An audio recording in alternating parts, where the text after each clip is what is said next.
Always gets really quiet 1 minute before we call the meeting to order. Oh, 5:30. We'll call it to order. Welcome to the Alisal Union School District Board of Trustee meeting today, Wednesday, December 13th, 2023. Thank you for being with us. We call this meeting to order at 5:30 p.m. and we'll ask our board clerk, Mrs. Roberto Ocampo, to please take roll. Fernando Mercado, here. Robert Ocampo, here. Guadalupe Guilpas, Here. Leticia Hernandez. Garcia. Garcia, I'm sorry. Sorry. It must be senility. And Jose Antonio Jimenez, here. Sorry. I apologize, Leticia. Thank you.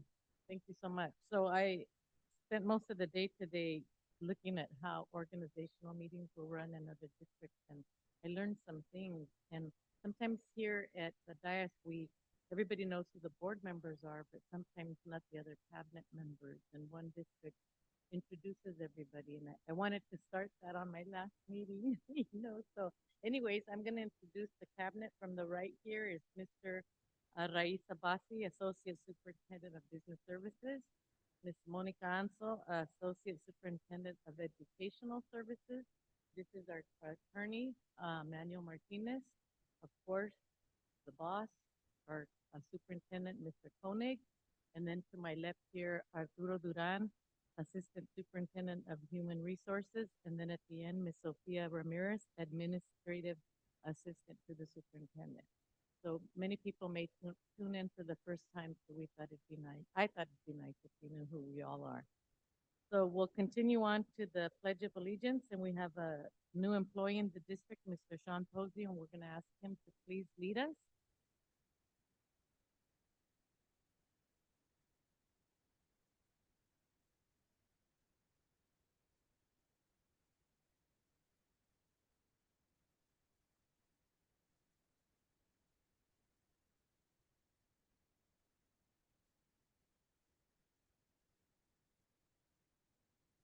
Thank you very much. So we're going to go on to opening items D.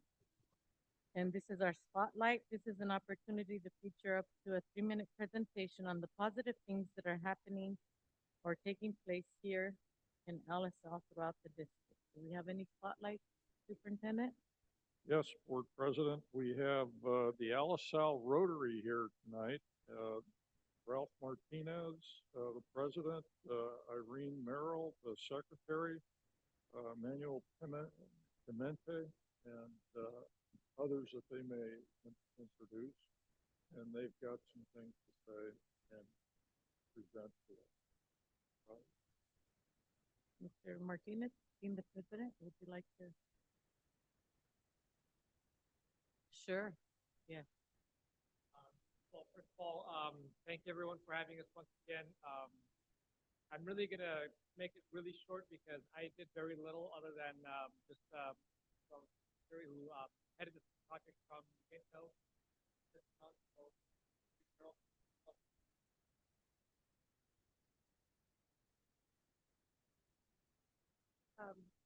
I was contacted by Juan Udonga, who was a member of Speak for Grievances Committee. And he called me up and he said, "We have $50,000 left over. We'd like to give to Monterey County. Did you know where we can send it?" I know where 25,000 for sure. And I did find a home for the other people. And so it took some effort because legally they have to make a check to a 501c3. They're not, so 501c4. And he wrote us up a project and he allowed us to use their foundation conduit to funnel the money. And so that way we could appreciate the crowd, one of our they were actually one of our sponsors of this start. They can buy us Juan Arango is supposed to be here from the Fed, so I'm assuming he has something. But Juan said the committee was especially wanting to see the money for LSL go to music and art. So we are directing that this money be split between Maria Juvenil, Folklorico, and the drum. And it'll go a long way towards your expenses, whether they're travel or instruments or fabric. Um, it'll go a long way. We're so pleased to be able, and we're very honored that committee came to us, ask us. You ask me, I at home for $30, I'll find enough. And we're very appreciative that your heart led you here to Alisal. Thank you so much. So,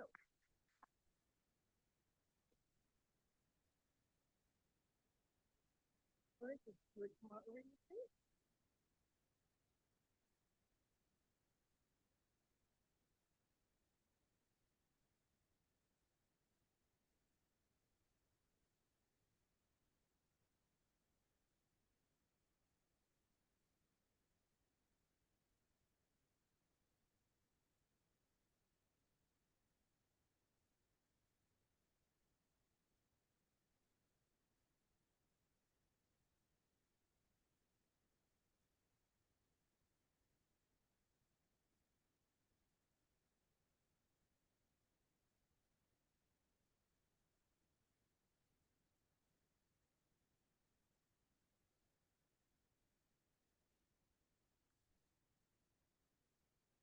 Thank you. I would like to ask the trustees if they would like to also take a picture with the check and the Rotary members. Yes?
Okay, now that Juan is here, I'm going to ask him to say a few words.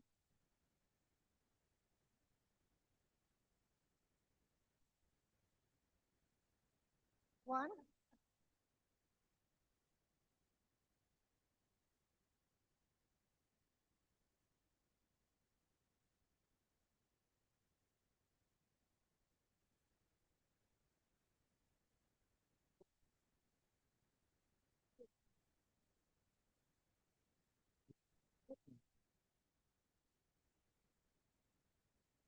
Did you want to say a few words? Yes, for Ms. those of you who don't know, this is one of Rhonda, who is of the committee for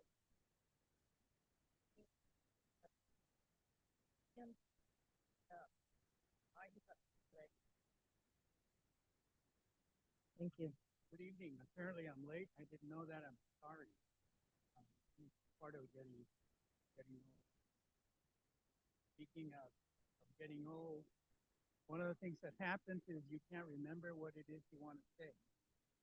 So I've taken to putting in writing say, and then the test becomes whether the 75-year-old I read what I just wrote. We'll give it a try. First thing I want to do is talk about South Rotary Club. Ana Caballero, Senator Caballero is my wife.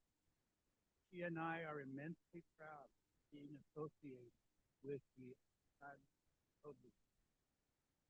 If you walk into a meeting of the Rotary, you're going to find a room full of people who are good-hearted people who want to help our community because it's the right thing to do, and for no other. Ana and I tell people that if just 10% of the Salinas population were as dedicated and caring about this community as is the Alisal Rotary, we might still have challenges in Salinas, but those challenges would be a lot easier to manage. About the donation, I am on the board of directors of the inaugural committee, which is the committee that was set up to inaugurate and celebrate Assemblyman Rivas becoming Speaker of the California Assembly. We held events throughout the state, some of them in Sacramento, but a bunch of them outside of Sacramento.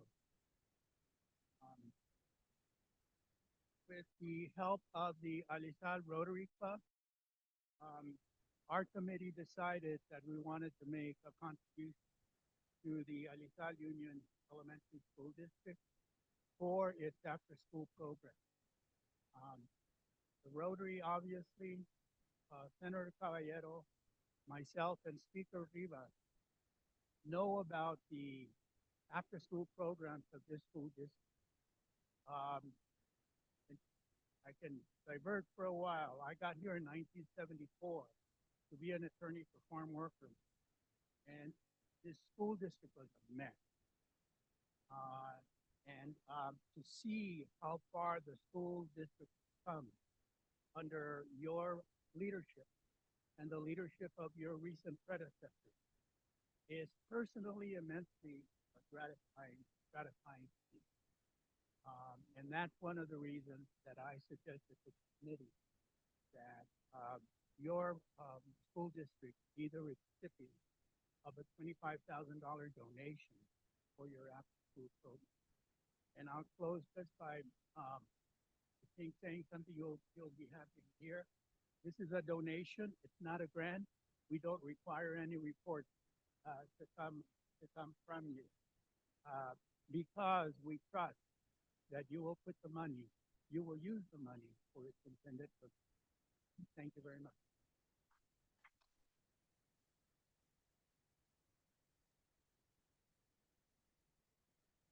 Thank you, Mr. Uranga. Regards to Senator Caballero, please. She has been an integral part of this district as well for many, many years. Thank you. Thank you very much. Going on, are there any other spotlights? Yes, I'll introduce Ms. Claudia Melendez, who will report on what occurred at Foster Park this past week. Good afternoon, Board President, trustees, Mr. Koenig. Funny how this is timed because we have a follow-up with Gloucester Park was the backdrop for the performance of more than our 200 students of the after-school program. We had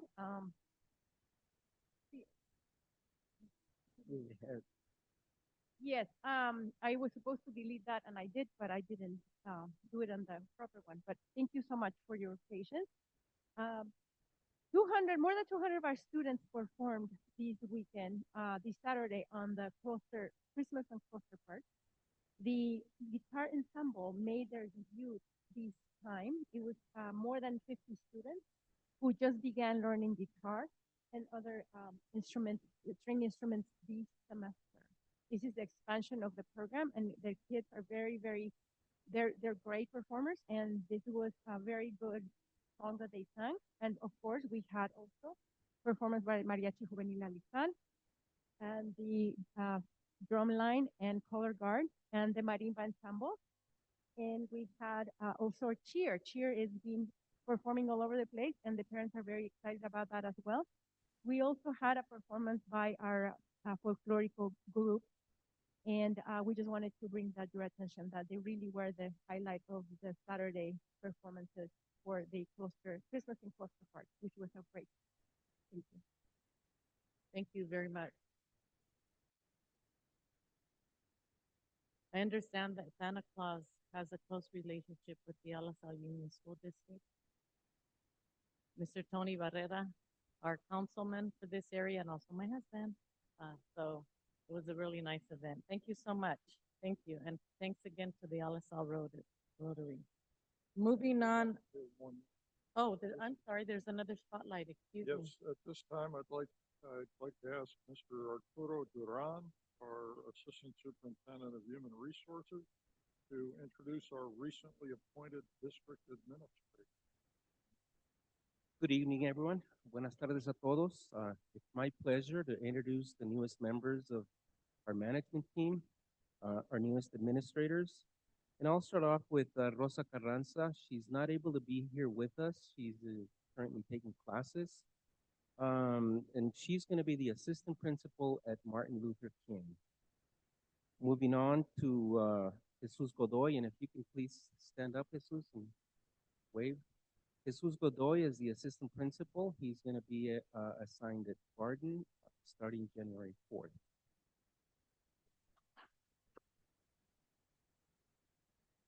And then we have Ms. Pioros. Ms. Pioros, if you can please stand up. Ms. Pioros is going to take the helm at Barden Elementary as the principal.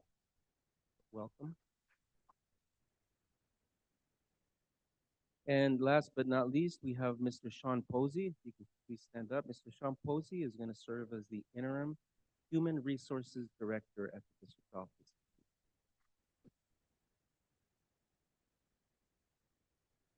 Thank you all for joining the LSL team. Let me see, because I have one more. Okay, statement. one moment. Are there any more on your end? Okay. Yes, Mr. Jimenez, please. Thank you. A special congratulations to our Department of Education directed by Mrs. Monica Anso for being recognized once again, and now for the STEAM classes that are offered to all students through the ELOP program, Expanded Learning Opportunity Program, which is led by Mr. Jose Guadalupe Fausto. This recognition was presented by the Harnett College at its President Holiday reception on December 6th. Congratulations, Mr. Connick and Mrs. Hanson.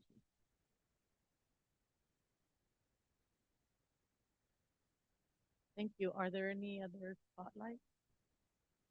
No? Okay, moving on, still in opening items. Item number E, adoption of the agenda. And Mr. Koenig, are there any changes, corrections to the agenda? Yes, we have a change in administrative services. And the changes, items 9A, or correction, items 9B and 9C will be action items. We'll need to have a motion, a second, and a vote on each of those two items. That is 9B and 9C. Thank you, Mr. Koenig. So I do need a motion to adopt the agenda with the correction of the action items. Make a 9, motion. B and C. I'll Mr. make a motion. Second. Garcia, Ms. Garcia makes the motion to accept. Second, was that Mr. Jimenez? Yes. Okay, any other comments, concerns by board members? No? Okay, then I'll call for the vote. All those in favor, please say aye. Aye. Aye. Any opposed? No, motion carries. So now we will continue to our organizational meeting and we'll convene at 5:48. So the way that this meeting runs is guided by our bylaws, policies, and it's already set. So we're just gonna follow how it's supposed to be run here, and we open it up for nomination.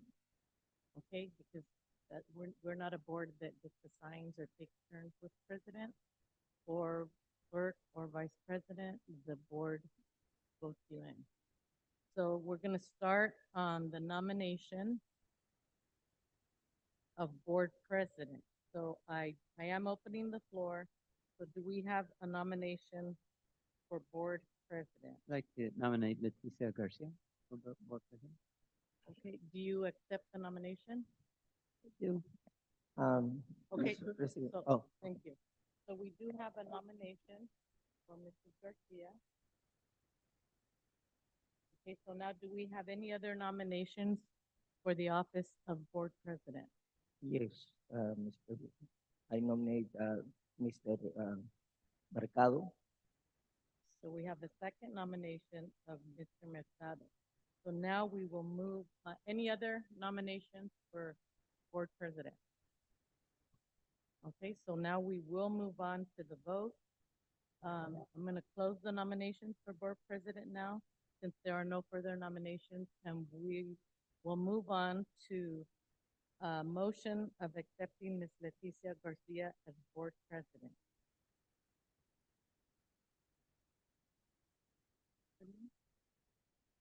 I'm asking for the motion right now. Is there a motion to, I'm sorry, I'm lost. okay, you made the nomination for Mrs. Garcia, so now we're gonna vote on Mrs. Garcia. Again, you need a motion, and then we will go on motion with Mr. Mercado. So first, we're gonna vote with Ms. Garcia. You made the nomination, not the motion. Okay? So do I have a motion to accept Ms. Garcia as board president? Make that motion. Mr. Ocampo, is there a second?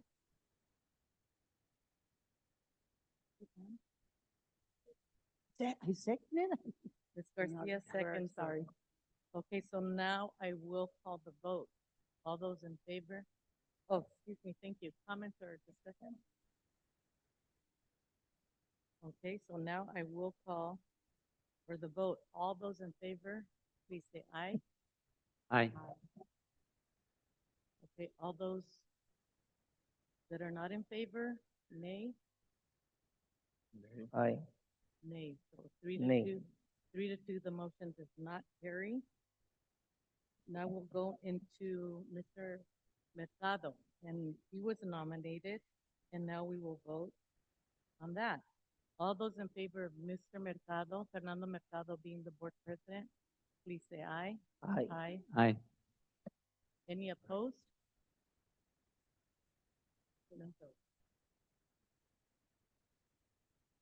No. If you have a question, please. Okay, yeah. So there were 3 ayes for Mr. Mercado.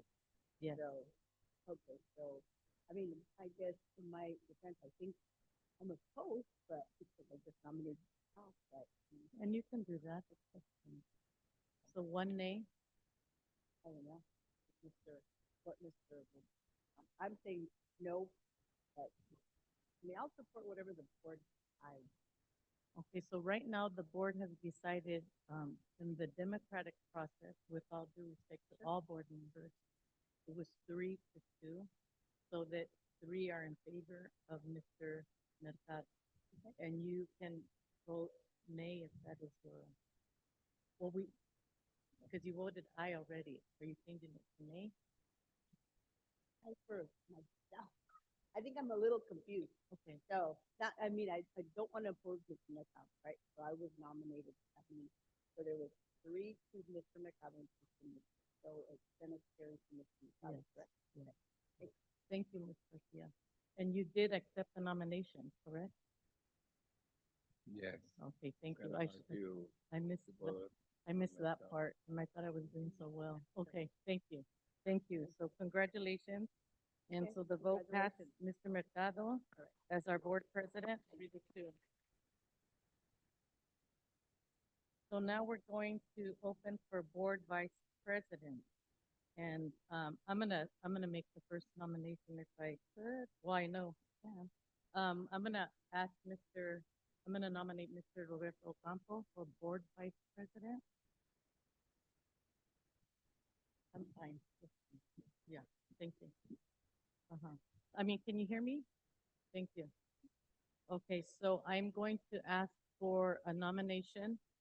I nominated Mr. Roberto Ocampo for vice president. Are there any other nominations for board vice president? No, so being that there's no other nominations, I'm gonna close the nominations for board, board vice president, and I'm gonna call for the vote. All those, we have a nomination, we haven't had a motion yet. I know it gets a little confusing, but The nomination is different from the actual vote. So we start off with the nomination and then we do the vote, correct? Yes, that's how it is. Okay, thank you. Yeah, so anyways, so we have a nomination, okay, for Mr. Ocampo. Okay, so, now we're gonna ask for a motion to accept Mr. Ocampo. Do you accept the nomination? Yes, I'll accept it. Okay, so now we're gonna go to the actual vote. So I need a motion first, please, to accept Mr. Ocampo as the Board Vice President. I make a motion. Mr. Jimenez. Mr. Mercado. Any comments or discussion?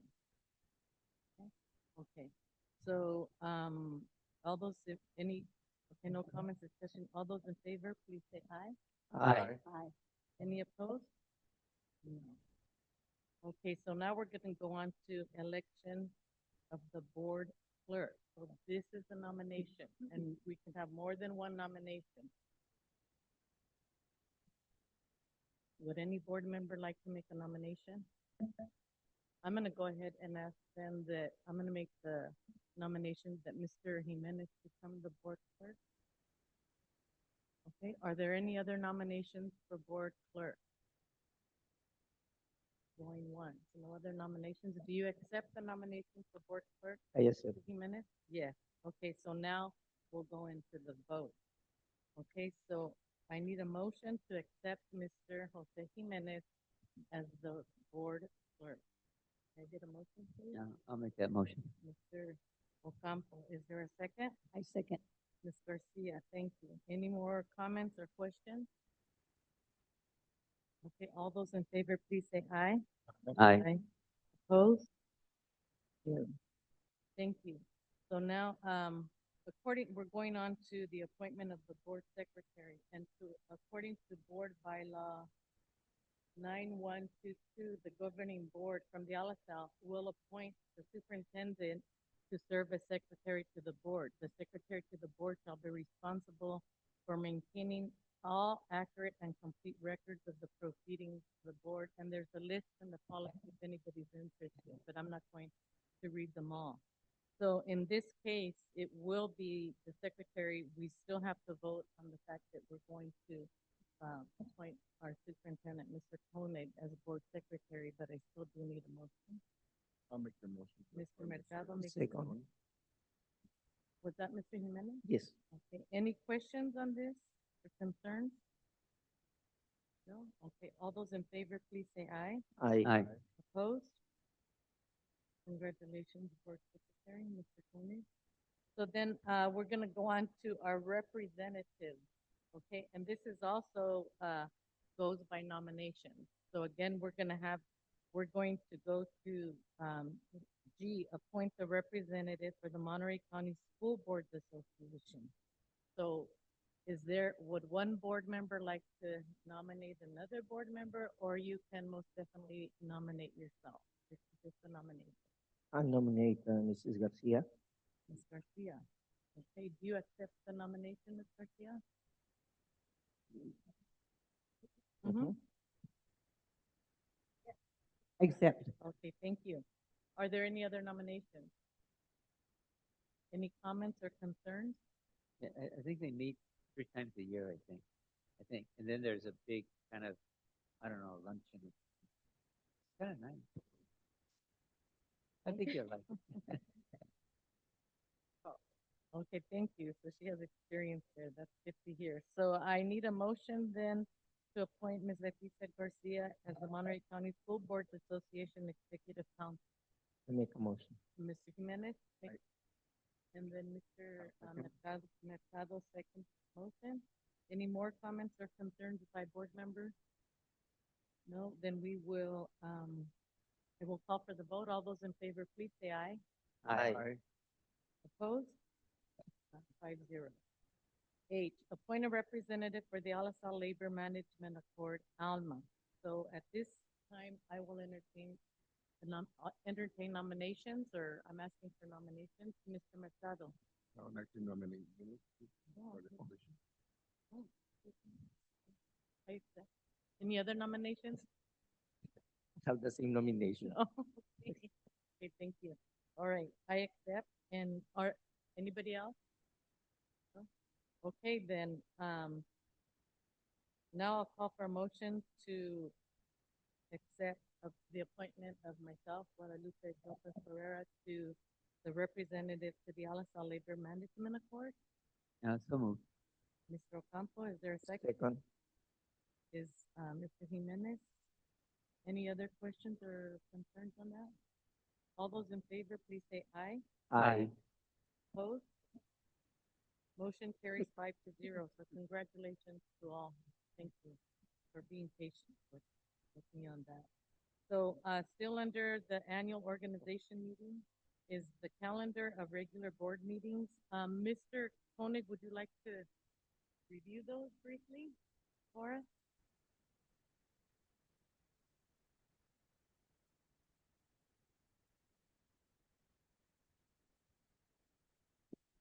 There are two options.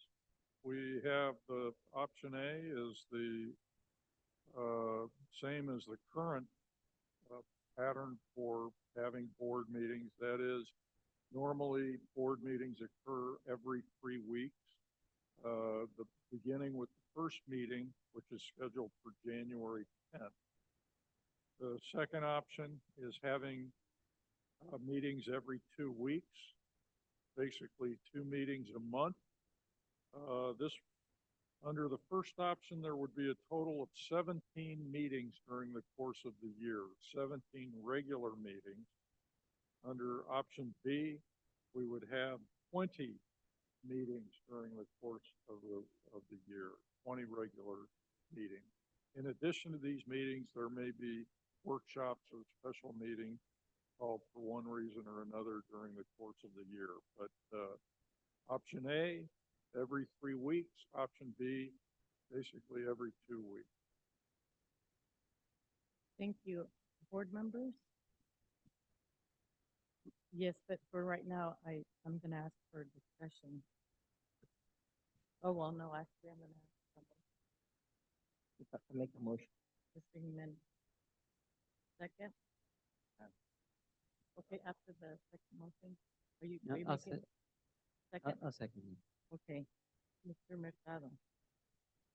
My question is, Mr. Koenig, this year, how many?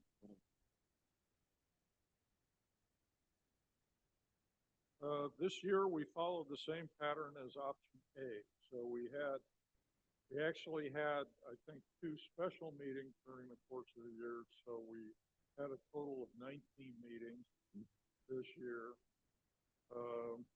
And we followed the every 3 weeks pattern of having meetings. Mr. Ocampo, did you have any comment? No, no comment. Sophia?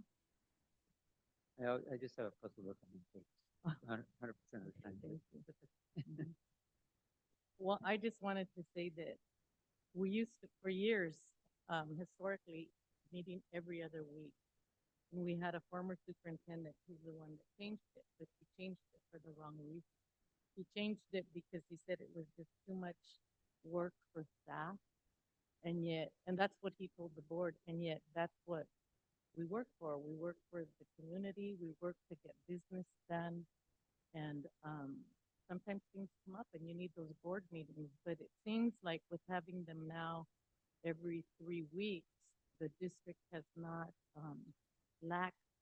it hasn't lacked in taking care of its business. Is that correct, Mr. Koenig? And we haven't had to have a lot of special meetings because of the lack of meetings.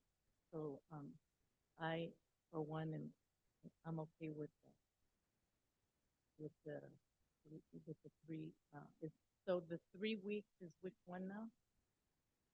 Well, they don't have letters or numbers. It's the 3 weeks is The first one.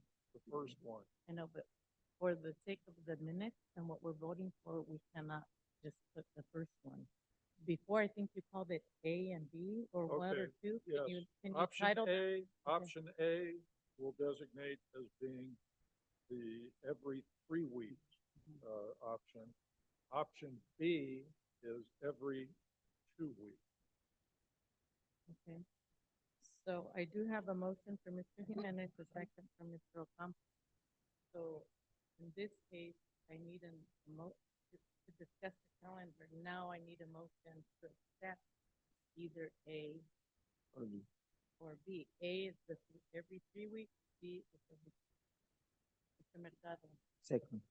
Oh, I'll make the motion to accept the, meeting calendar date. Thank you. And you I'll may- second. Any more questions from board members, Mr. T? Okay, so we will, call for the vote, please. All those in favor say aye. Aye. Any opposed?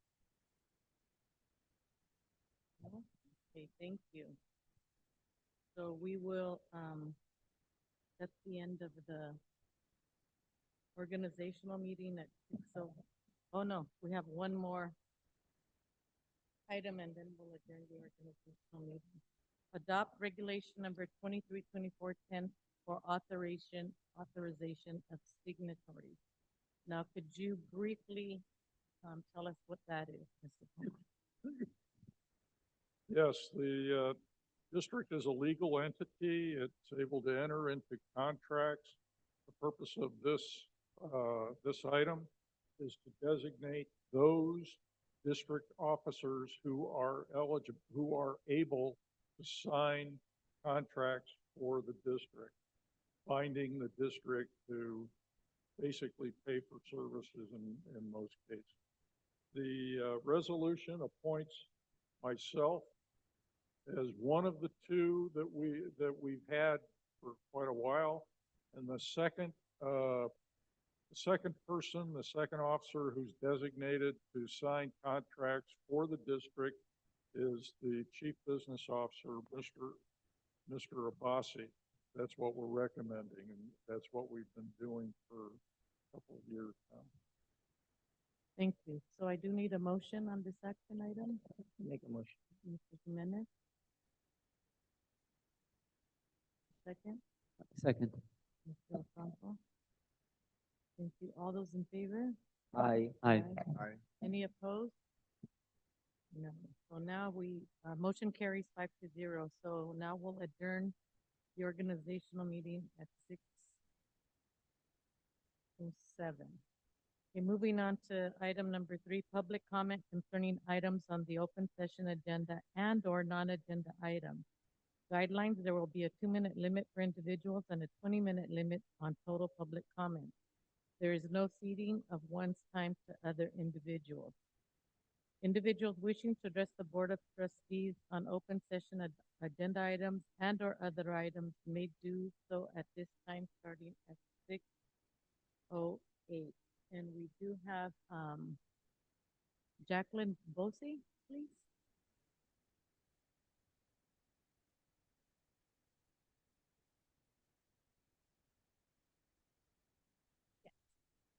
Good evening, board members. My name is Jacqueline Bolse. I am the parent of a kindergarten student at the Community School. Along with me are 2 other fellow mothers of kindergarten students at the same classroom. We are here today because we have addressed many concerns since the school year began about unprovoked attacks on our children by a particular student. And we've each met with the principal, we've, exchanged, component regarding the situation.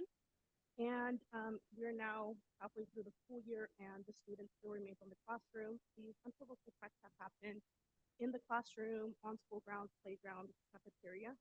And I just would like to know what can be done or what is being done to prevent violence in the school grounds or to deal with particular behavioral issues. Thank you, Ms. Bose. We cannot answer to that right now, but we can surely ask the superintendent to connect with you. Okay. And then in regards to safety, another concern that we do have is I understand there's construction going on at the school right now, and they've installed some porta potties for the children that can access easier than going far away, especially kindergarten students. The concern with that is they are being sent to the restroom on their own, and these are adult porta potties which, they can fall into or have accidents and things like that. So I would like to request if, appropriate porta potties can be fine for them and, can be I know they cannot go into the restroom with them, but if they can be Thank some you. type of supervision. Thank you for bringing those comments up. Thank you very much. Thank you. Being that there are no more public comments, we'll end public comment at 6:10. Still under public comment 3, association comments. Dallas South Teachers Association.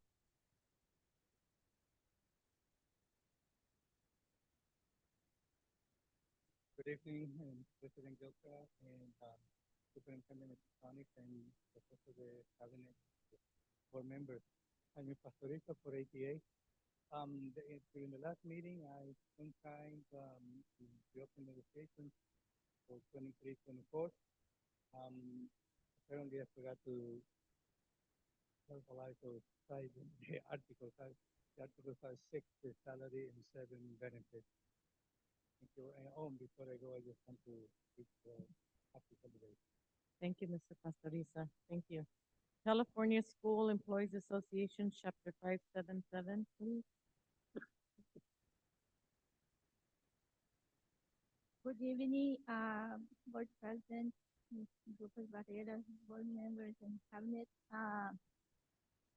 Tonight, I just want to say happy holidays and enjoy and create memorable time with your loved ones. Thank you.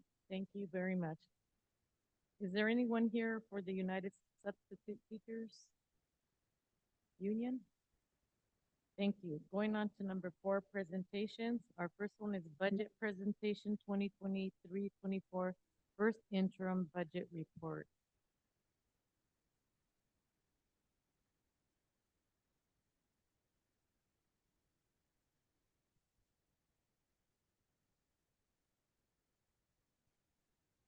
Good evening. I'm Elaine Mendoza, Director of Fiscal Services, and I will be presenting the first interim budget report. A little overview of why we complete the report. According to Education Code Section 42130, it states that school districts submit 2 reports to their governing board each year. For first interim, we have the period ending October 31st. Second interim covers the period ending January 31st. Each report shall be approved by the district governing board no later than 45 days after the close of the period being reported. For budget reports, some assumptions are taken into account. Enrollment will decline approximately 3% per year. Enrollment for ADA is at 95.41%. Funded ADA is based on an average of previous 3 years, and the unduplicated count of eligible students is at 94.90%. For planning factors and comparison, we look at enrollment, funded ADA, unduplicated pupil count, and COLA. As you can see, enrollment and funded ADA has decreased compared to fiscal year 22-23. A few highlights of the first interim report is it includes revenues and expense changes and carryovers that are budgeted. Class sizes have stayed the same as the previous year, and certificated and classified salaries are adjusted for step and column changes as well as negotiated. For budgeted reserve, we have the 3% required by the state and the 7% designated by the board. Any fund balance in addition to the 10% is committed for specific uses through an approved resolution. Some contributions the district makes from unrestricted funds is $14 million to education, $5 million to routine restricted maintenance, and $1.7 million.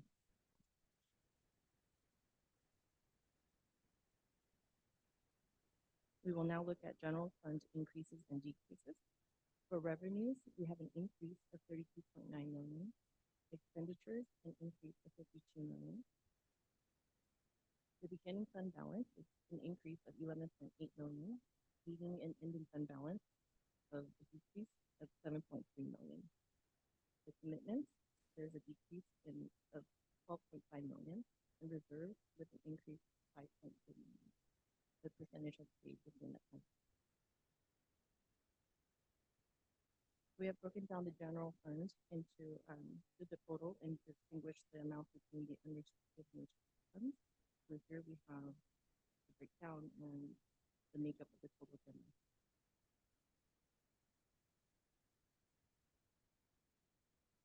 For 2023-2024 allocation, we have received 18 million for the expanded learning opportunities program, 2.2 million for art, music, and instructional materials block grant, and 1.4 million for arts and music.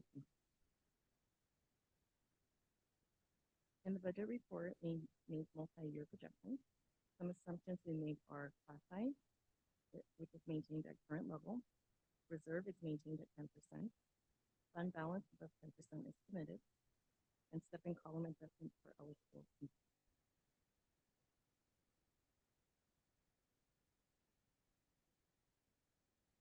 For multi-year projections, we look at the current year numbers and then we make projections for consistent years. Currently, the projections show for fiscal year 2025-26 an ending fund balance of 41.1 million, and we are still maintaining the 10%. For other funds, we will focus more on Fund 21 and Fund 35.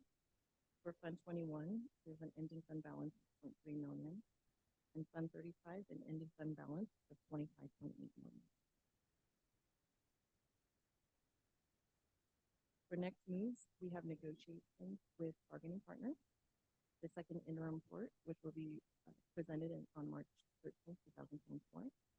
For 2024-25, we have the governor's budget proposal, which staff will present on the workshop in January. We have the upcoming May revision, and then budget and LCAP. The public hearing and adoption will be in June. Staff recommends that the Board of Trustees approve the filing of the fiscal year 23-24 first interim budget report with positive certification. Thank you.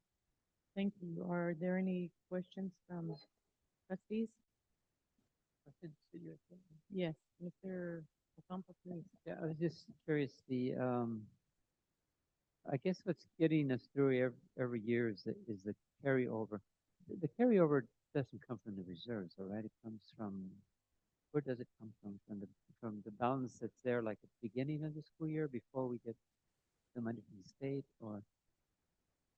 It would be from any unspent restricted funds, so they would be carried over, the balance get carried over to the next year. So, I'm sorry, could you repeat that louder? The amounts are from restricted funds, so they get carried over to the next year for spending if they weren't spent for the previous year. Okay, so I guess we have like this money that we're able to carry over, and that's sort of what's keeping us solid, I guess, right? For now, I think. Some of them, not all. May I add something? So what Elaine is mentioning is that we have categorical programs. They are self-standing programs. If any money is left over in those programs, that has to be spent for those exact reasons and purposes.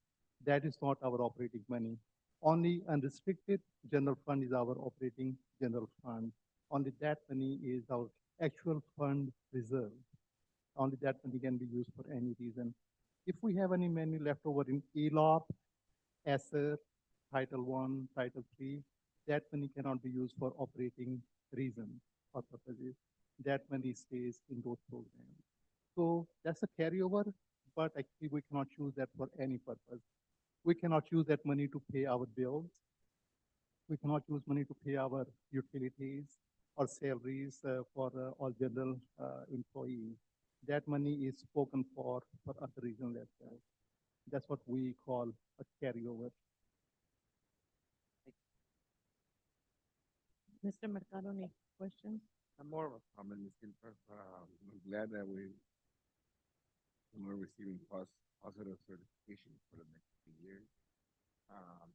Do you see any money coming from the state in the future? Actually, very good question. The picture that we're getting from Sacramento right now is not very bright right now. State is facing a deficit in its own budget as much as $32 billion.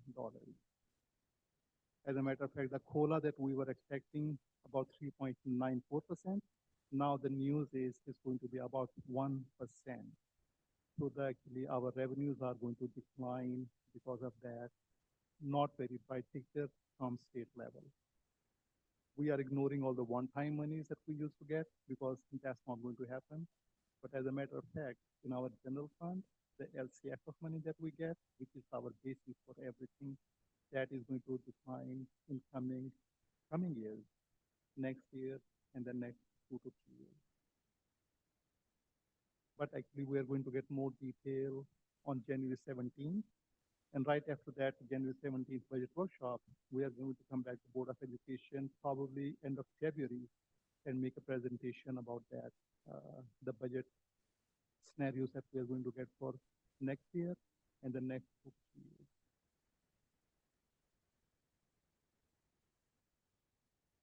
Thank you. Mr. Jimenez? Ms. Garcia?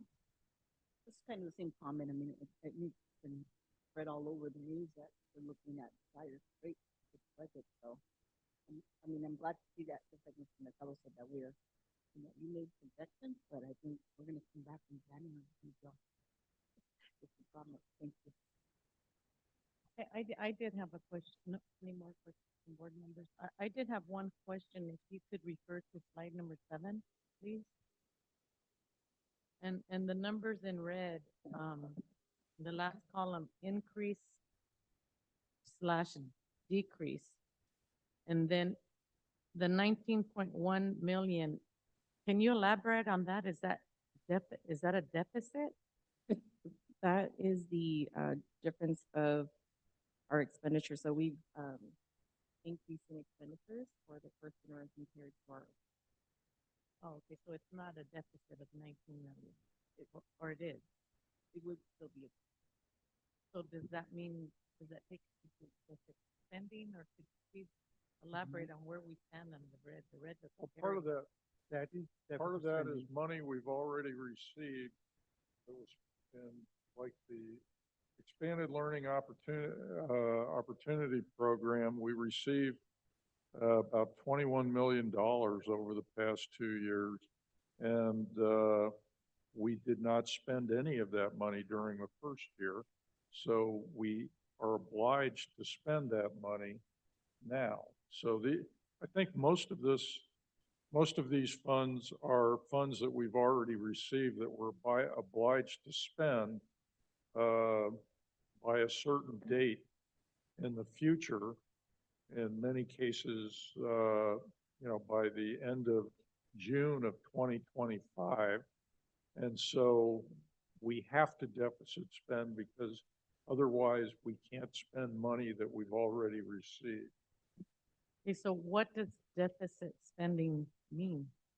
Deficit spending means that during the accounting period, you expend more funds than the revenue that you take in during that accounting period. So during this accounting period, we only have basically the local control funding formula funds, but we started the year with a balance of, I mentioned ELOP money.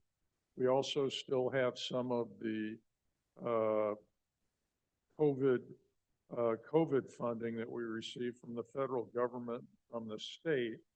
All that money needs to be expended by, in many cases, I think by June 30th of 2025. So in order not to, and we do have the option of just giving the money back, but we're not going to do that.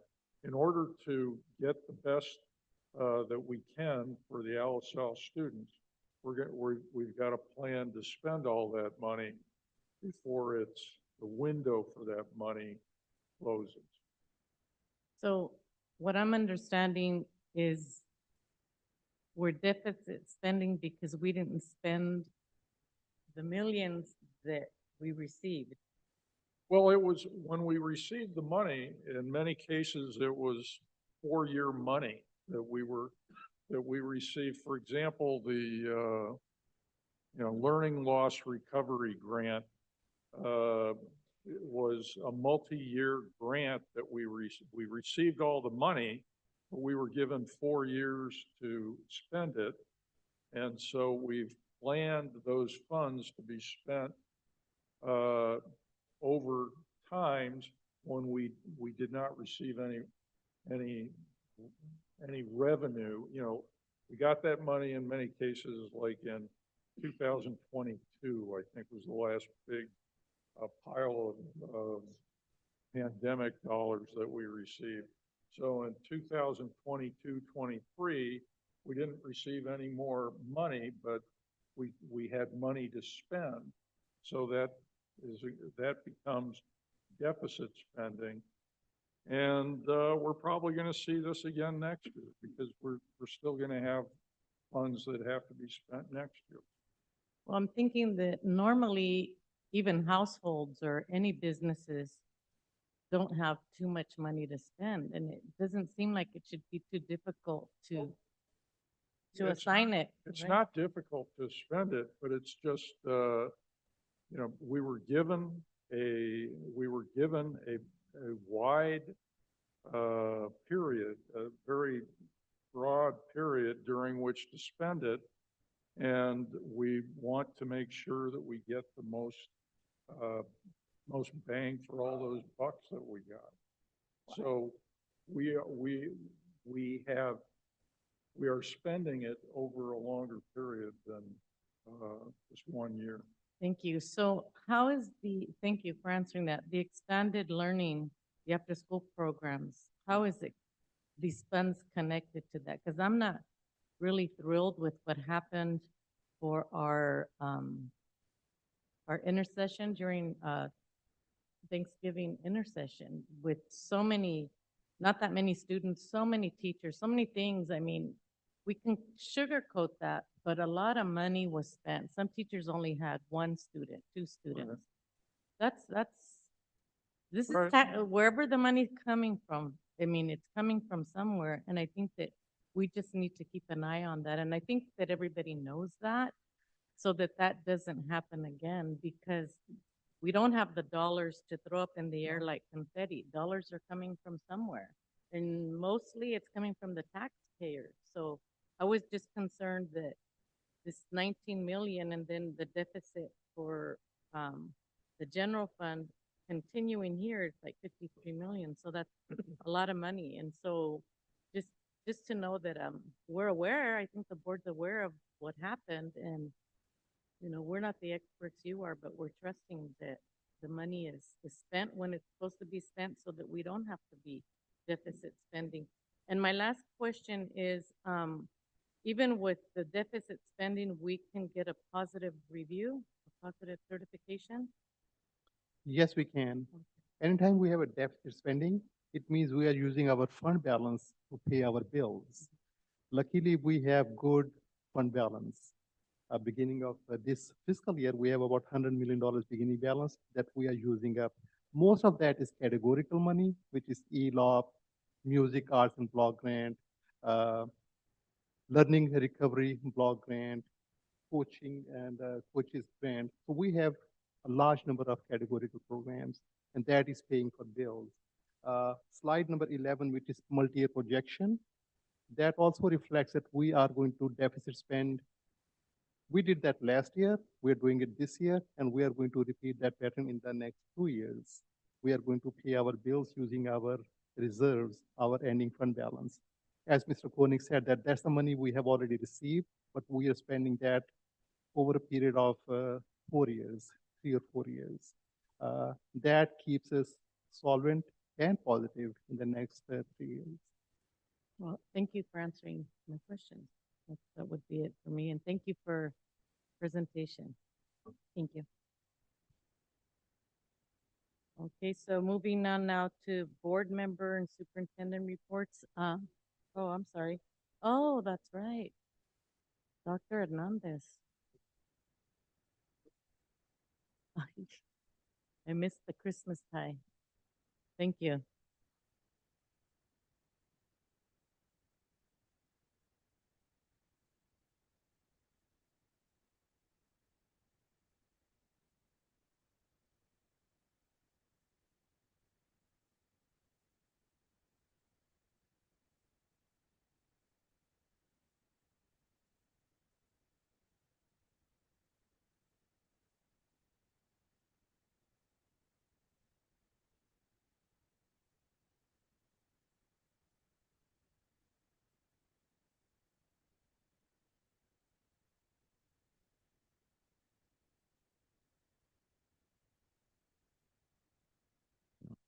Good evening, President Gilpas, Mr. Koenig, board members, colleagues and community members present. My name is Esteban Hernandez, Director of Assessment and Accountability, and I'm here with you tonight to give you a preview of what to expect coming this Friday, December 15th, when the California School Dashboard will be public. I am not going to be presenting in public the specific information as we received it for a private preview earlier as district staff. I provided you a summary, which is the copy that is in front of you, this sheet that has a summary of that's part of that preview, but I wanted to review with you what to expect in terms of what's displayed within the state's accountability system, the California School Dashboard.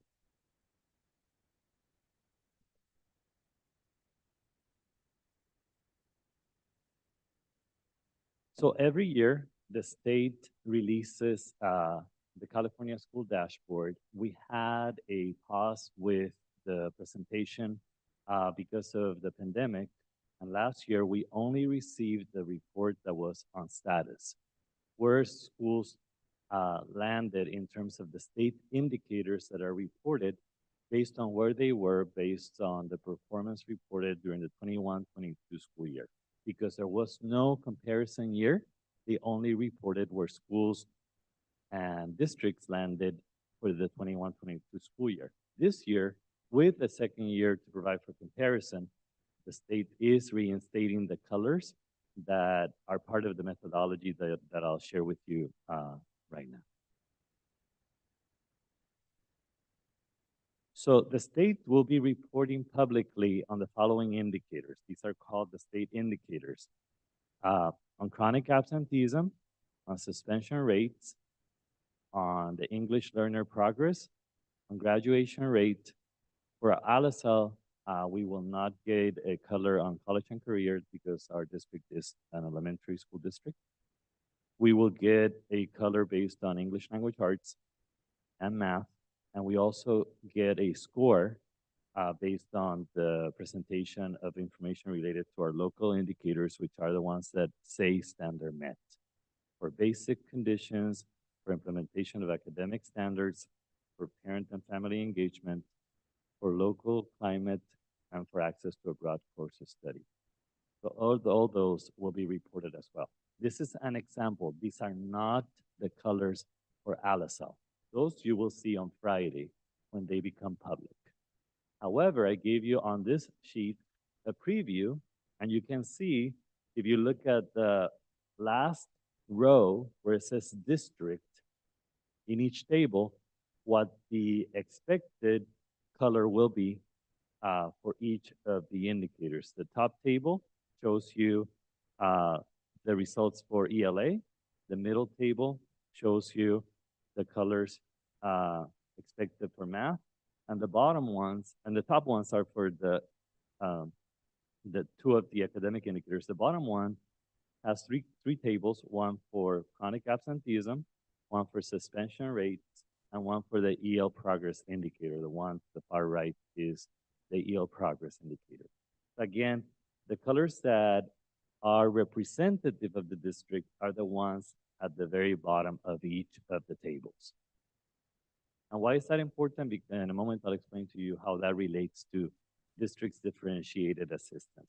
So that's the preview you'll see.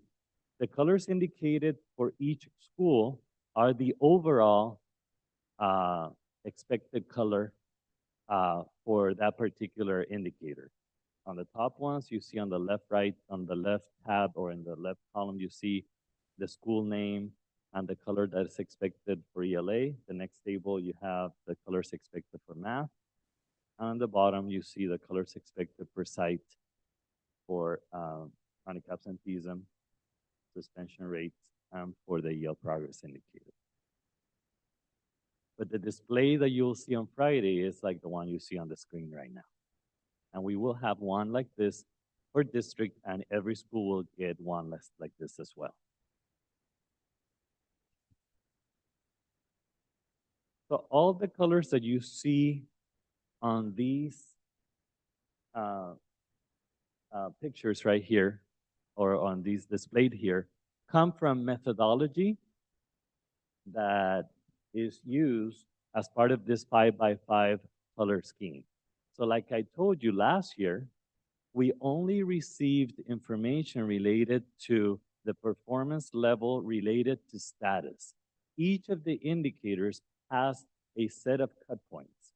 And depending on where you are related to, for example, in language arts, if your score is 100 points, I'm just throwing out a number there, and the score to meet is 150, it means that you're 50 points away from meeting that indicator because the status was 100.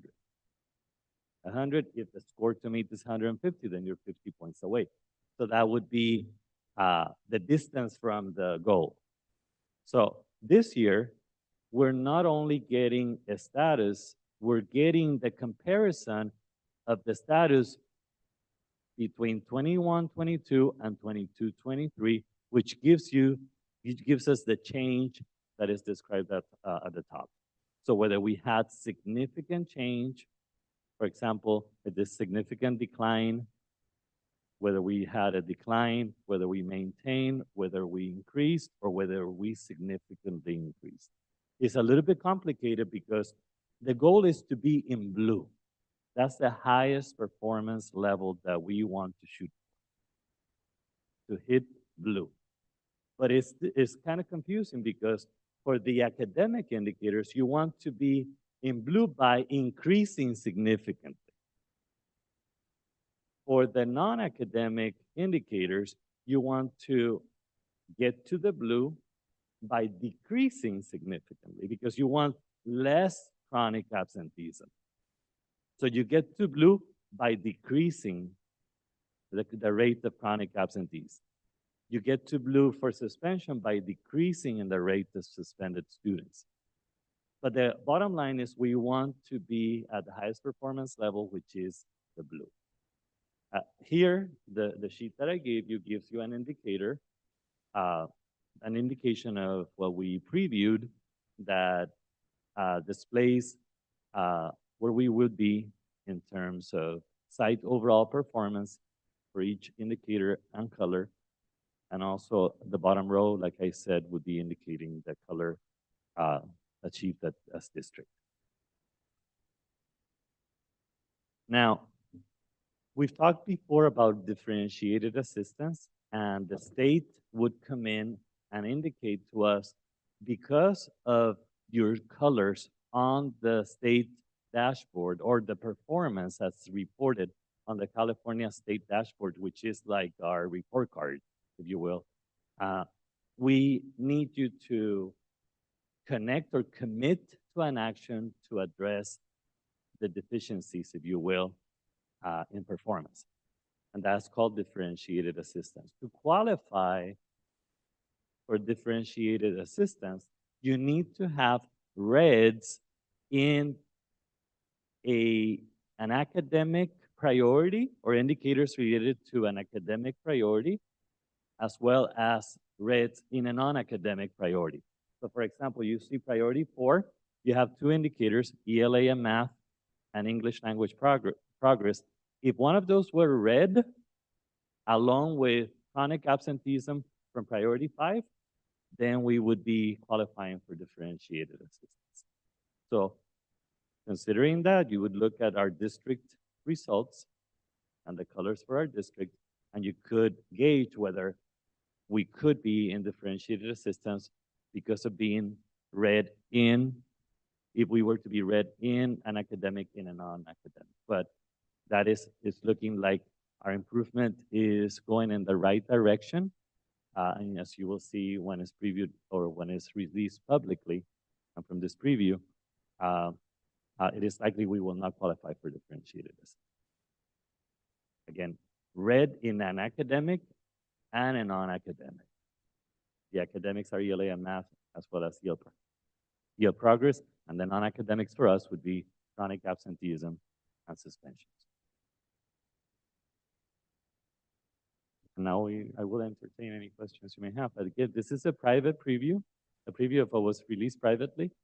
That's why I gave you a copy for your review of what was shared with us, but it'll be public this Friday.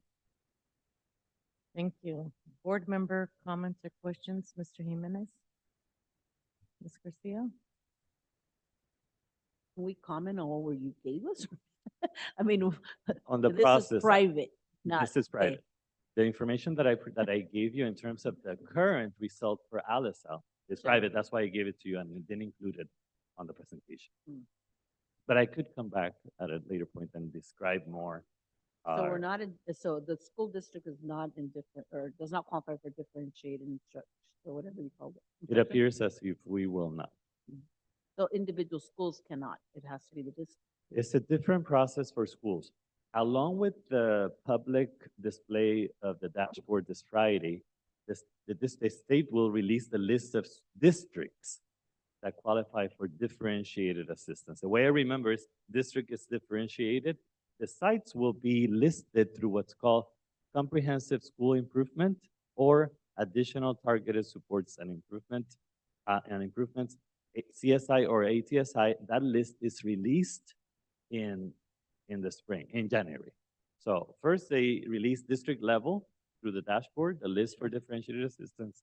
CSI and ATSI is released in January, and it would be equivalent, mirroring the results for the sites. If there are reds in the academics and reds in the non-academics, then the schools need to write actions in their school plans to address those particular groups that report in both red in both academic and non-academic.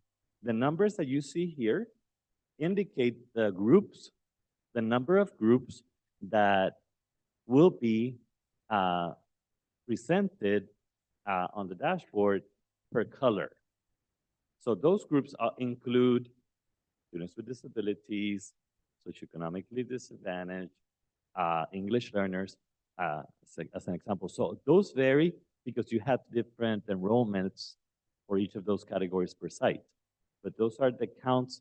So not only do we get a district-wide and a school-wide, then you get a separate category of colors for each of those significant student groups.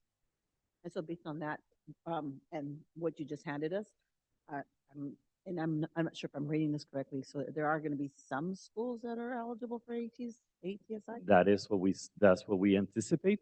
Okay. And what happened in the past, the requirement is for us to work with the site principals. If you have a particular group or groups, like if there's a school that has 2 or 4 or more groups that are both red in academic and non-academic, then they have to include actions that are specific to supporting those students in their school plans and call it out like that, based on how it's displayed or presented on the dashboard.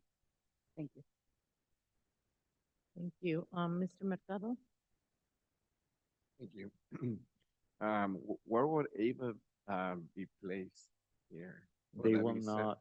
The reason why there will be no information on the dashboard this year for AVA is because they were not in existence in 21-22. So this information that you'll see Friday is a comparison reported to the public for 21-22 and 22-23. And last year was their first year. Mr. Ocampo? Thank you. Well, I know I'm interested in a board agenda item on a further discussion once the dashboard is made public, because there's a lot of questions and I can't, discuss them right now. So I'll request that at the end of the meeting. So I know it's your job to report all this, but maybe I can ask Mrs. Anzo, we're headed in the right direction? Are kids improving? Yes. So what it shows is there's still pockets that we need to grow, but we are growing. And I think that's one of the things with this new accountability system, that it's giving the credit to the growth. So when you see at the last row for each of the districts, and you'll see that we're not at the lowest level, right? So compared to last year when we were in differentiated assistance, And we compare it to this year, there has been growth. And so that is why we're saying we're no longer going to be in differentiated assistance. Now, we drill down to our schools, we're going to have to support some of our schools because you'll see the status for them. The growth was not there. Thank you. Well, it's good to know then that with those schools who do need a little bit of help, that the principals will be, as I understood it, responsible for adding whatever it is that they're going to do in their school plans. And that's public, for the public and parents to see. In case they have students at certain schools, they could say, okay, so this is the plan to get us out of that and to do better. So it's a good thing that you have a handle on that. So I appreciate your presentation, Dr. Hernandez. Muchas gracias. Thank you, Mrs. Anzo. Ms. Gilpas, if I may add, if you look at the last column at the bottom of this report, I just wanted to acknowledge, because before I come back and reported on the efforts and progress we've made with our English learners and the reclassification and all that, and you can see the colors reflecting. That's great. Thank you so much. Thank you. Okay, so now we will go on to board member and superintendent reports. Mr. Jimenez, do you have anything? Ms. Garcia? Well, I think I wanted just to say that I really did enjoy the CSBA conference that we were able to attend. I think I learned a lot. Lots of things in my mind about how we could improve things, but I really did appreciate going to that CSBA conference. And also, I was just, before I came to the board meeting, I was stepped into the Sanchez multipurpose room next door, and they were having the rendition of the Aristocats, and I attended the other one at Steinbeck, and it's so enjoyable. I hope everybody gets a chance to look at that. Thank you. Mr. Mercado? Thank you. I also enjoyed the CSBA conference. There were two workshops in particular that caught my attention. The first one was an excellent presentation made by one of our local superintendents, Superintendent Sandra Galvan from Greenfield Unified School District, and Miss Vanessa Robinson, who's a teacher at Greenfield, who's at the high school board as well. The report on student behavior and how student behavior impacts student success.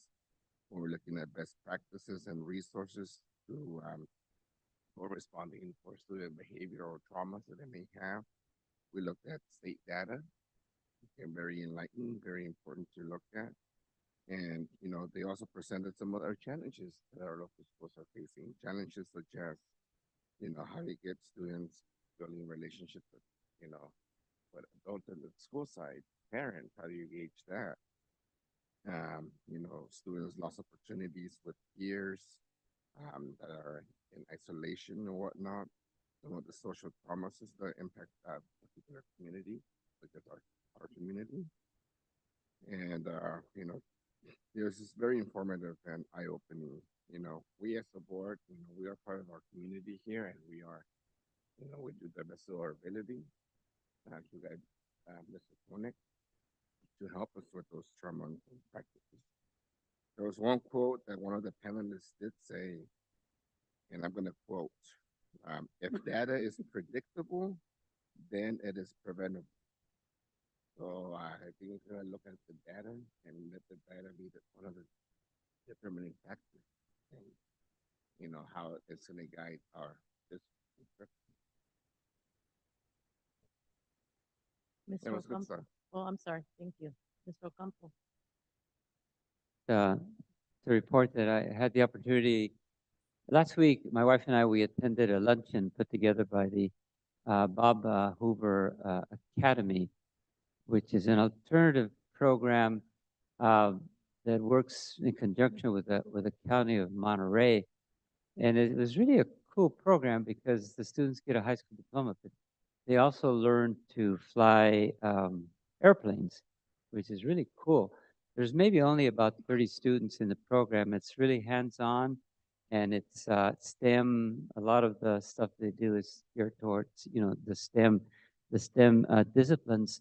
And while we were there, I had an opportunity to speak with Victoria Sorensen, who is a senior director of alternative education for Monterey County Office of Education. And Victoria expressed an interest in, she kind of thought it'd be cool if she could come down and visit us and do a workshop for our parents on alternative education.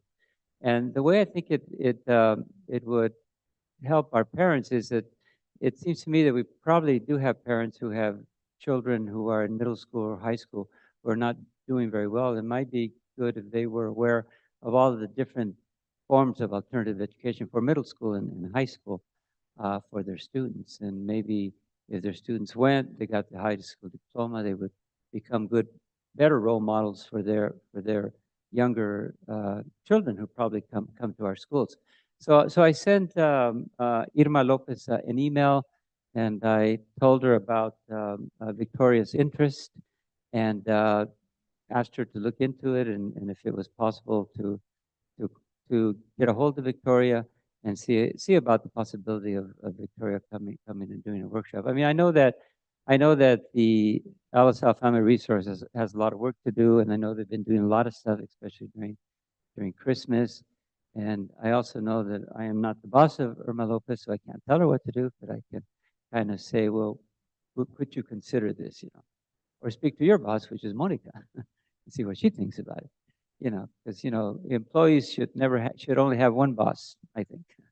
Anyway, so that was what I did that I thought was of interest. I also attended the conference, but unfortunately got sick on the second day, and I spent the second day in my hotel room, all lonely and sad, while my wife went out to all these wonderful workshops and conferences. But that's okay. I survived. She did bring me some soup though that evening, so that was cool. Anyway, that's my report. Thank you. Thank you so much. I really don't have anything to report. I just wanted to thank, you know what? Yeah, Mr. No, Jimenez. I want to add something, Please. but I'm asking to Mr. Koenig if you say something about the Golden Bell Award that we received on the CSBA Thank you. conference. Thank you, Mr. Jimenez. I wanted to thank all of the board members for the expertise that you bring to the board, for supporting me for this year that I was able to serve you as president. And you're a very easy board to work with, and I enjoy all of you. You're all so smart, and we're very lucky to work together. That includes all five of us. I think we make a very, very good team. Thank you for your support. I commit myself to supporting the incoming president, Mr. Mercado, in his endeavors we all work hard to make it better for our students. And I can tell all of us by our comments, that's what we want, the best for our students. So it's a board that works very well together. I hope that continues in support of our new school leadership, board leadership, excuse me, with Mr. Mercado and Mr. Ocampo. That's it for me. Mr. Koenig, I think you have something to report. Yes, indeed. I would also like to talk about what a great conference the California School Board Association conducted a few days ago. We here in LaSalle, I think everybody appreciates LaSalle. The city appreciates us, but we have not received the recognition we deserve for all the great things that are happening here. And during the California School Boards Association conference, we received a statewide award that recognized the district for our professional development program. We received a Golden Bell, which is the award for recognition that is distributed by the CSBA each year. And it was a great ceremony. We had a number of people who went up to San Francisco who went to the awards ceremony. We got a lot of recognition, and it was well deserved. You can applaud. It was a big deal. That's all I've got. Thank you, Mr. Koenig and board members. Moving on to 6 consent agenda. Approve, ratify contracts, MOUs, agreements, grants, proposals, conferences, workshops, and field trips. This is an action item, so I need a motion, please. I'll make the motion. Mr. Second. Mercado makes the motion. Was that you, Mr. Jimenez? Yes. Thank you. Any questions that the board may have or concerns? No? Okay, so we'll move on to the vote. All those in favor, please say aye. Aye. Aye. Any opposed? Motion carries 5-0. Moving on to number 7, business services. A, action item, first interim budget report. We heard the presentation earlier. May I please get a motion? I make a motion. Mr. Jimenez? I'll second. Ms. Garcia seconds it. Comments, questions, concerns by board members? I'll call for the vote. All those in favor, please say aye. Aye. Opposed? None. Motion carries 5-0. B, action item, resolution number 2324-12, local reserve cap. This is an action item. May I get a motion, please? I make a motion. Mr. Jimenez I'll second. and Ms. Garcia. Second the motion. Any questions, concerns, or comments? No? I'll call for the vote. All those in favor, please say aye. Aye. Aye. Any opposed? Motion carries 5-0. Item under business services, C, action item, resolution number 2324-11, budgetary increases and transfers at first interim for fiscal year 2023 to 2024. I need a motion, please. Make a motion. Okay, I'll second it. Ms. Garcia. Okay, thank you. Comments, questions, or concerns? None. The vote. How many say aye? If Aye. Aye. And any opposed? Motion carries. Okay, D, action item, revised salary schedule for school counselors effective 2023-24 school year. Motion, So move. Make a motion. Mr. Ocampo. I'll second. Second. Glad to hear from the left side here. Mr. Mercado. Okay, any comments, questions? Just had a comment. I Yes, just Ms. want to say that I was very impressed how quickly we got this done. There was no pushback from anybody, administration, the board, and the teachers union all got behind it, and it was very quick. It was done very quick, and I'm glad that counselors got their raise because they certainly deserve it, and it's how we're going to maintain, qualified counselors in this district. We had to pay them more in order to hold on to, and hold on to the fantastic services that they provide to our students and our parents and our staff. So just my comment. Thank you, Mr. Ocampo. Anybody else? No? Okay, I'll call for the vote. All those in favor, please say aye. Aye. Aye. Any opposed? Motion carries 5-0. Moving on to item 8, human resources. A, action item, variable term waivers for the 2023-24 school year. This is an action item. I need a motion, I'll please. make the motion. Mr. Mercado I'll makes second. the motion. Ms. Garcia, a second. Comments, questions, concerned by any trustees? Seeing that there's none, I'll call for the vote. All those in favor, please say aye. Aye. Opposed? None. Motion carries 5-0. 9, administrative services. Discuss new organizations to be considered for the 2024, is it Monterey County School Boards Association Excellence in Education Award? Sonic? Yes, it is the Monterey County School Boards Association Excellence in Education Award. So is there any discussion? Do any board members want to bring forth anybody, any other organization? I had one. I don't know what, my colleagues will think about it, but I was just really impressed with that Bob Hoover Academy, which provides students with, the high school diploma and teaches them how to fly. And it is open to, everybody in the county. I know the last time we talked about the program providing the service to our students, and although this program doesn't directly provide a service to our students, it does indirectly, because many of our students have parents who have children who are also in the high school, and it could benefit them in that way. So I think there is an indirect uh, relationship there. But that's my personal recommendation. Also, I don't know what people think about the CASA program. I forget exactly what CASA stands for. That's with the Monterey. It's child something. It's a student advocate. Let's see. I think Ms. Melendez knows. Could you share? Oh, yes, court-appointed special advocate, right. Thank For foster students, where the court appoints and trains an adult to become an advocate for the foster student. And that advocate then works with the foster student in all areas of the foster student's life, in their schools, with the court, if there's court hearings, with the social worker, with the foster parent, with the parent of birth, and is just there to advocate for that foster student in all areas. And I think it's also a fantastic program. So those would be my two recommendations. Thank you. So Mr. Koenig has noted those, Mr. Ocampo. Anybody else? No? Okay, then.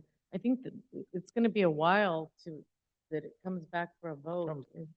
This will come back to the board in January to pick one of these two or one of the ones that are currently on the list. Okay, thank you. Thank you, Mr. Koenig. Going on then to Administrative Services B, Conference. This is an action item, California Association for Bilingual Education, 2024, February 21, 24 through the 24th in Anaheim, California. Attendance of board members. This is an action item. May I get a motion? Make a motion. Mr. Jimenez, I'll second. Mr. Mercado. Any questions or concerns from I'm sorry, anyone? I didn't get the conference. Could you? It's CABE, California Association for Bilingual Education. Oh, okay, thank And you. it'll be February 21st through the 24th, 2024. And that's for board members to attend. Oh. Okay. If there are no questions or comments, then I'll go ahead and call for the vote. All those in favor, please say aye. Aye. Any opposed? Motion carries. Action item C, subscription, Zoom One Pro annual subscription for board and superintendent meetings. This is an action item. May I get a, Make a motion. Mr. Jimenez, I'll second. Mr. Mercado, any questions, concerns? No? Okay, I'll call for the vote. Oh, yes, Mr. Ocampo? And I should know this, but what exactly is Zoom One Pro annual? This is a subscription to, the bells and whistles Zoom. Anyone can use Zoom.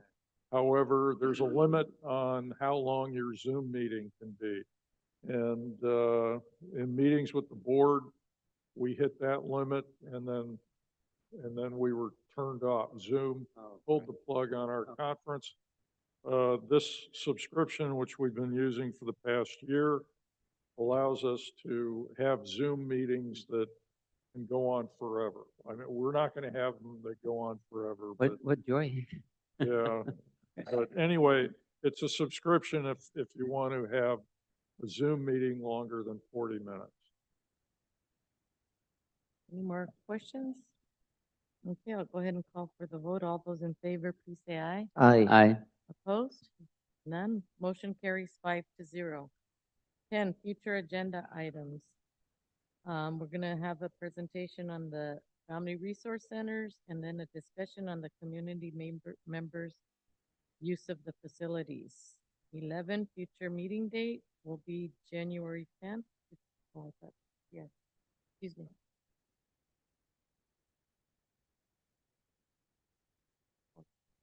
Thank you. Thank you. I was just reminded of an agenda item that myself want is for once the dashboard, and thank you, the dashboard is approved, that we come back with a presentation in case board members have questions on that. And for the sake of the public also, seeing that once it's public, okay? Thank you very much. And so we will have our future meeting now that the calendar was approved for January 10th. 12, public comments on closed session agenda items only. The guidelines are that there will be a 2-minute limit for individuals on public comment and a 20-minute limit on total public comments. There's no ceding of one time to other individuals. Individuals wishing to address the Board of Trustees on closed session agenda items may do so at this time. And the time is starting at 7:05. Everybody's looking around for someone to come up now. Okay. Thank you so much. We'll end it at 7:06 and adjourn to closed session at 7:07. I'm gonna put here, and 10 minutes from now will be 7:17. So we'll see the board members, please promptly at 7:17 so we get started with closed agenda. Thank you very much. With, excuse me, with closed session.